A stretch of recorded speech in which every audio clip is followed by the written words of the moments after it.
जमीन सर्वे में लगने वाली वंशावली आप किस तरीके से बना सकते हैं। इसके लिए सबसे पहले आपको वंशावली ऊपर में लिख देना है और नीचे आपको उस व्यक्ति का नाम लिखना है जिसके नाम पर ज़मीन रजिस्टर्ड है।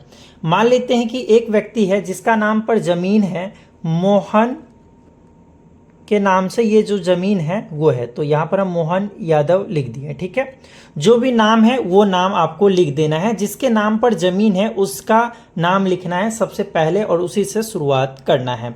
तो ये है मोहन यादव के नाम से ज़मीन है, तो इसका पिता का भी आपको नाम लिखना पड़ेगा। तो यहाँ पर आपको पिता का नाम लिख देना है, पिता का नाम जो भी है आप यहाँ पर लिख देंगे। तो यहाँ पर मान लेते हैं पिता का नाम दीपक यादव है, तो यहाँ पर हम दीपक यादव लिख दिए हैं। तो ये जो मोहन यादव है ये तो मृत्यु हो चुका है, तो इसके लिए यहाँ पर आपको स्वर्गीय लगाना पड़ेगा। तो यहाँ पर जो है हम स्वर्गीय लगा देंगे। ठीक है, इसके बाद यहाँ पर आपको नीचे आना होगा, जो कि एक इस तरीके से आपको लकीर खींचना है और यहाँ पर इसके नीचे नाम लिखना है। तो इसके नीचे आपको किसका नाम लिखना पड़ेगा, तो ये जो मोहन यादव है इनका पत्नी अगर जीवित है तो यहाँ पर नाम लिखाएगा, अगर मृत्यु हो चुका है तो नहीं लिखाएगा। मान लेते हैं कि इनका जो पत्नी है अभी वो जीवित है, तो यहाँ पर जो है सोनी नाम है, तो यहाँ पर सोनी देवी हम लिख देंगे और यहाँ पर जो आपको पहले है मुसम्मात लगाना पड़ेगा। तो इस तरीके से आपको लिखना है। इसके बाद यहाँ पर आपको नीचे आना है इस तरीके से लकीर खींच करके। ठीक है, और इसका जो है अभी मान लेते हैं कि 3 बेटा है, तो यहाँ पर जो है तीनों का आपको नाम लिखना पड़ेगा। यहाँ पे जो इस तरीके से जो है यहाँ पे हम नाम लिखेंगे। तो पहला का जो नाम है वो आपको यहाँ पर लिखना पड़ेगा। मान लेते हैं कि इसका पहला का नाम है संतोष, तो यहाँ पर हम संतोष लिख देंगे।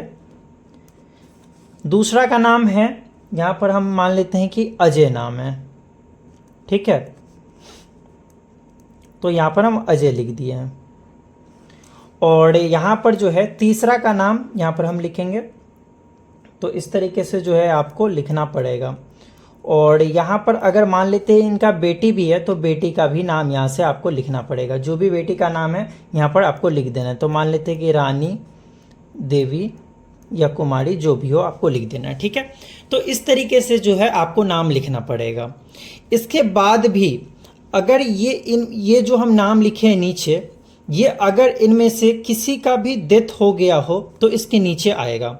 मान लेते हैं कि ये जो संतोष यादव है ये डेथ हो चुके हैं, तो इसके नीचे आएगा। ठीक है, इसके नीचे आएगा इनका जो है 2 बेटा है या एक बेटा और एक बेटी है। तो मान लेते हैं कि एक बेटा और एक बेटी है, तो इसके लिए यहाँ पर जो है बेटा का जो भी नाम हो वो आपको लिख देना है। तो मान लेते हैं कि मनोज नाम है, तो यहाँ पर मनोज यादव हम लिख देंगे। इसके बाद यहाँ पर जो उसका बेटी है उसका नाम यहाँ पर जो है हम लिखेंगे। ठीक है, तो यहाँ पर जो भी बेटी हो उसका नाम लिख देंगे। मान लेते हैं कि रिया नाम है, तो रिया लिख देंगे। इस तरीके से जो है आपको लिखना पड़ेगा। आपको अगर ये मृत्यु है, ठीक है, तो यहाँ पर जो है आपको स्वर्गीय भी लगाना पड़ेगा। जो व्यक्ति जीवित है वहाँ पर आकर के आपको रुक जाना है। यहाँ पर जो है ये जीवित है तो यहाँ पर हम कुछ नहीं किए नीचे, ये मृत्यु हो चुका है तो यहाँ पर हम नीचे आ गए हैं। अगर यहाँ पर अगर मान लेते हैं कि इस व्यक्ति का जो बेटी है वो मृत्यु हो चुका है, तो इसका जो है बेटा जो भी होगा, मान लेते हैं कि ये व्यक्ति भी मृत्यु हो चुका है, तो यहाँ पर हम स्वर्गीय लगाएंगे और इसका जो भी बेटा होगा उस बेटा का हम नाम लिख देंगे। मान लेते हैं कि बेटा का नाम सुनील है, तो यहाँ पर हम सुनील यादव लिख दिए। ठीक है, तो इस तरीके से जो आपको लिखना है, सबसे पहले आपको समझ लेना है कि जिसके नाम पर जमीन है उसका पहला नाम होगा और उसका अगर पत्नी जीवित है तो पत्नी का नाम लिखना है, अगर मृत्यु हो चुका है तो नहीं लिखना है। अगर जीवित है तो यहाँ पर आपको जो भी नाम है वो नाम लिख देना है और उसका जो कि है मुसम्मात यहाँ पर जना देना है।